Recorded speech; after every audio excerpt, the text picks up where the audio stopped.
Hello বন্ধুরা, কেমন আছেন সবাই? আশা করি ভালো আছেন। তো আমরাও খুব ভালো আছি। আর অনেক দিন পর একটা বড় ব্লগ নিয়ে চলে এসেছি। আর এই যে চা করছি, সকালবেলা ঘুম থেকে উঠেই চাটা শুরু করে দিয়েছি, কারণ আমাদের বাড়ির পাশে কীর্তন হচ্ছে, 16 প্রহরব্যাপী কীর্তন। আর এই যে চা বিস্কুট নিয়ে চলে এসেছি সবাইকে দেওয়ার জন্য। আর এই যে এখানে সবজি কাটা হচ্ছে, এর আগেও কাটা হয়েছে কিন্তু সেগুলো আর দেখায়নি, এখান থেকেই শুরু করছি। আর এই যে আমাদের বাড়ির উঠোনের পাশেই খাওয়া দাওয়াটা হচ্ছে। অনেক 4 দিন ধরে কীর্তনটা হয়, প্রথমে অধিবাস, তারপরে 2 দিন পুরো কীর্তন, আর শেষে ভোগরাগ। তো পুরো দিনটাই আমরা, পুরো 4টে দিন আমরা খুব এনজয় করি, খুব মজা করি। আর এই যে আমরা চলে এসেছি খেতে। প্যান্ডেলে বসে খাওয়ার সুযোগ পাইনি, কারণ অনেক ভিড় ছিল। তো বাড়িতেই নিয়ে এসেছি প্লেটে করে। আর এই যে ডাল, তরকারি, সয়াবিন, মানে এইগুলো হয়েছিল। একটা ঘ্যাট হয়েছিল, যাকে কী ঘ্যাট ছিল, কুমড়ো ছিল, পটল ছিল, আলু ছিল, ডাঁটা ছিল, আর একটা সয়াবিন আলু পটলের তরকারি ছিল, আর মটরের ডাল। আর এই যে আমার মা খেতে বসে পড়েছে।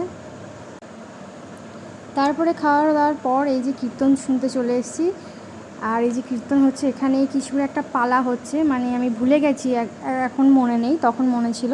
আর দেখতে পাচ্ছেন কত লোকজন, আমাদের এখানে প্রচুর লোকজন আসে, প্রচুর লোক, অনেক দূর দূর থেকে লোকজন আসে কীর্তন শুনতে। আর আমরা কীর্তন শুনছি দাঁড়িয়ে দাঁড়িয়ে, আর কীর্তনটা আপনাদেরকেও শোনাচ্ছি।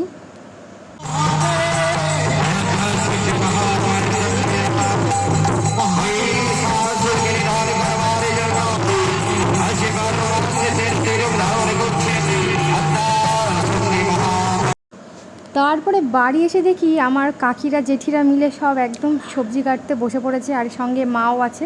এই যে আমার মা, আর এটা পাশের বাড়ি একটা ঠাকমা, আর এই যে কাকিমণি, আরও ওই যে ছোটো মা, আর এইগুলো সব দাদু হয় সম্পর্কে। তো এসে দেখি সবাই গোল করে বসে সবজি কাটছে। সবজি কাটার থেকেও বেশি হচ্ছে আনন্দটাই এখানে সবচেয়ে বড় দামি জিনিস। আর এই 4টে দিন আমরা যে পরিমাণে আনন্দ করেছি, একদম মনে হয় যেন নিজেদের বাড়িতেই সব কিছু হচ্ছে, নিজেদের বাড়িতেই খাবার, সব কিছু একদম নিজেদের বাড়ি থেকে চা করে সবাইকে দিই, আনন্দ করি, গল্প করি। সবচেয়ে বড় কথা, নিজেদের বাড়ির উঠোনেই সব কিছু, নিজেদের বাড়ির উঠোনেই সবজি কাটা, খাওয়া দাওয়া। দেখতে পাচ্ছেন আমাদের পেছনে বাড়িটাও পর্যন্ত দেখা যাচ্ছে। তাহলে কতটা আনন্দ করি আমরা, আপনারাই বলুন। আর ভিডিওটা ভালো লাগলে অবশ্যই কমেন্ট করবেন। আর এই যে এদের খুনসুটি তো দেখতেই পাচ্ছেন, আমি ভিডিও করছি বলে ছোটো মামাকে এখানে পটলটা ছুঁড়ে মারবে, ওই যে।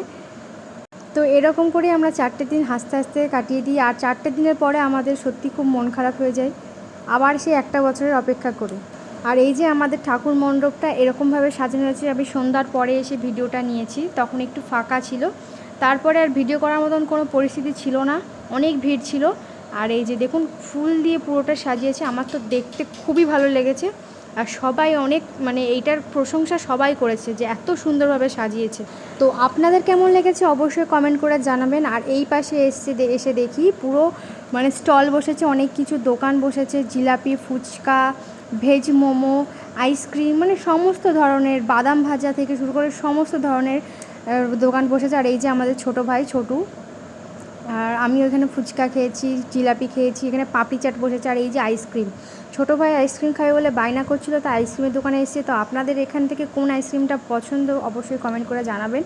আর এই যে ও আইসক্রিমটা নিয়ে নিয়েছে, ওর খুবই ভালো লেগেছে, একদম দেখতেই পাচ্ছেন মুখের অবস্থা দেখে, ওর মানে এক্সপ্রেশনটা দেখে পরে বুঝতে পারছেন। আর নিজেই টাকা দিল নিজের পকেট থেকে বার করে। এই যে ওর মানে খুব ভালো লেগেছে, ও সেটাই বলছে। আর টাকা ও সবার কাছ থেকে নিয়েছে, ও জেঠুর কাছ থেকে, কাকার কাছ থেকে, সবার কাছ থেকে টাকা জমিয়ে, তাই ও নিজের টাকায় নিজে খাচ্ছে। এটা কিন্তু একটা বিশাল ভালো জিনিস।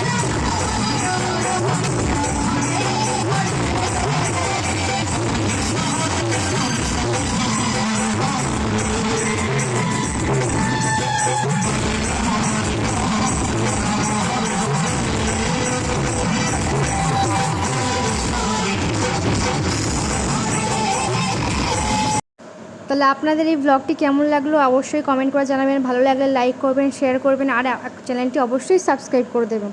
তো আজকের মতন ব্লগটি এখানেই শেষ করছি। আর কীর্তনটা কেমন হয়েছে অবশ্যই কমেন্টে জানাবেন।